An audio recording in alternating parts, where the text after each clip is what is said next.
on TVG. We're joined right now by trainer Michael Matz, who has won, obviously, a Kentucky Derby before. He's been to the Preakness before. He's got Teeth of the Dog, new shooter in this Triple Crown. Michael, thank you for joining us. I know it was a busy day for you. You had a lot going on. Yeah, thanks, Michael. But we're going to talk Teeth of the Dog and a horse that, what impressed you out of that maiden win to say, hey, I want to throw this horse into a Grade 1 in the Wood Memorial against the likes of Gemologist? Well, it was kind of a plan B that we took. We were trying to go to the Illinois Derby, and the horse was at Keeneland, and unfortunately we were 15th on the money list, so we didn't get in the race. So we made a quick plan B by the poor horse flew from Keeneland to Florida, from Florida to New York. That was the fastest way we could get him there, and I thought he ran quite well in the Wood. Michael, I don't want to brag right now because I know you went to the dentist today, but I'm a 43-year-old man. I've never had a filling. How impressive is that? First of all. Well, that's very impressive. Yeah, 40. I got to be good at something. I have good teeth, luckily, thankfully. Teeth of the Dog. Your horse is a key horse, I think. Not only is he an interesting horse who seems to be getting better, that was 1,000,000 to 1 and runs third in the Wood Memorial. He's lightly raced. You have some pace with this horse as well, and Teeth the Dog. We all know what Bodemeister does. We all know he's the horse to beat and he's the horse to catch. Do you think your horse is the second quickest horse in this race? And if so, how far off of Bodemeister are you going to be? Well, I think he's going to be probably, I mean, he's showed some speed in all of his races that he'll be pretty close. So I think, you know, if I'll have another goes out, you know, that Bodemeister doesn't get a clear lead, I mean, I think we should be right around that area. I mean, I don't think we should be real far back. He's only had 4 starts. We see these young horses develop and mature so quickly. How have you seen him in terms of not just physically, but maybe mentally as well since that Wood? Has he come a long way? Well, he has trained well since the Wood, and I think he ran a nice race in that. We always thought this horse would be a nice horse, and it was just a matter of time and giving him that time to mature and physically come around. He's a beautiful-looking horse. He's well-made. He's got a great temperament.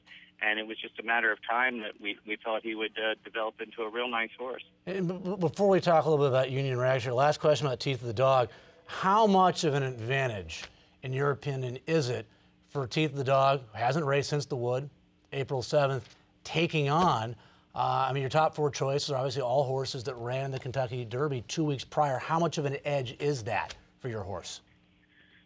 Well, I think it's definitely an edge. I mean, those horses that ran in the Derby coming back in 2 weeks, that's, you know, tough enough to do. And then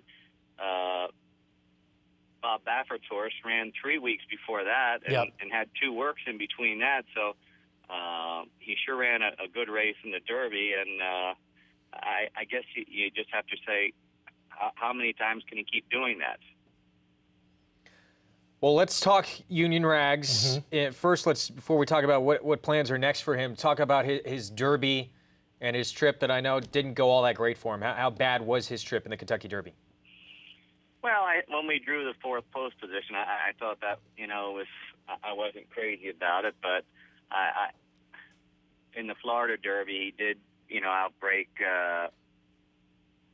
Take Charge Indy, and I thought that he certainly would have been able to outbreak Doulahan. Obviously, it wasn't the case. And, I mean, we told Julian that, you know, we have to get out of the gate and, you know, whether the horse broke a step slower or what. But he just, you know, when I saw him first 16th of mile, I mean, it was just sort of a shame. It just, the race was finished. And then it got worse since after that.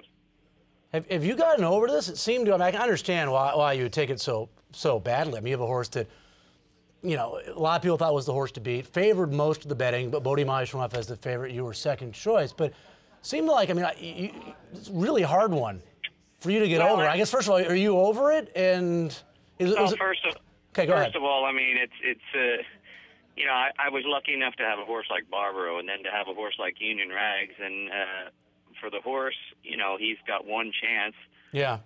For the owner, she's 71 years old. Will she ever have another chance to have one of the favorites in the Derby? I mean, I think it is a tough pill to swallow. And you must have, I mean, every, I guess, trainer going into that race, you think you're going to win.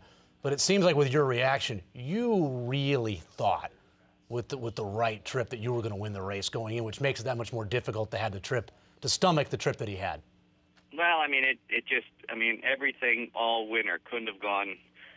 We had a little bit of a problem in the Florida Derby, but we had the luxury of, you know, having enough earnings not to go in it. It was certainly was $1 million race and a Grade 1 race. But, you know, how many times do you get that chance to have one of the favorites in the Kentucky Derby? I mean, it just, you know, everything couldn't have gone better all winter. Everything. He never missed an oat, anything. And then all of a sudden, the last 2 minutes, it's gone. It's got to be difficult to deal with, but the good news is we're going to see him again. How's he doing, and is the plan the Belmont? Yeah, we're planning to run in the Belmont, and he's doing fine. He got a couple little cuts on his ankle, but nothing that is going to keep him from, you know, running in the Belmont, that's for sure. And he's doing good right now, so hopefully we have to just look forward and have a plan for the rest of the year. Michael, thanks for joining us. Good luck on Saturday. Good luck with Union Rags down the line, and hope those teeth are doing well. Thanks a lot. Bye. All right, take care. Yeah, just went to the dentist, I guess, earlier this morning, and nice enough to join us on the air and talk about Saturday, talk about Union Rags, and we wish him all the best. Yeah, and it's tough. Yeah, you feel horrible because you do what you can do.